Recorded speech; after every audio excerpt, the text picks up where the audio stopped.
Hello guys! Magandang araw po. For today's video, eto na, sasagutin ko na yung mga tanong kung pwede nga bang i-convert si More Time into cash. Yes, dahil sinubukan ko talaga siya, hindi siya nakakatakot subukan na kasi mababa lang interest sa kanya. 2.49.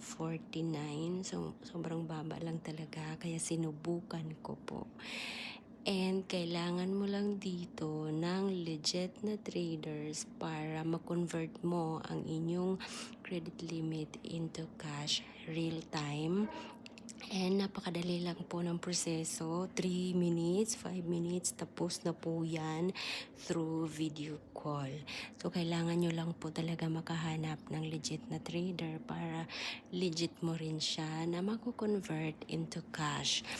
And sinubukan ko siya kasi hindi ko naman siya magagamit na pambili kasi nandito naman ako sa ibang bansa. So, kailangan ko siyang subukan ng ganon. And guys, yes, totoo po talaga na nako-convert siya into cash. And andyan na rin sa video kung magkano yung, paano yung paghulog and pinakita ko na rin yung terms, payment terms.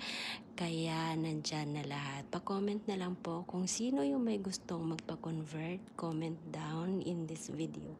Maraming salamat po. Thank you for watching and see you on my next video. Bye!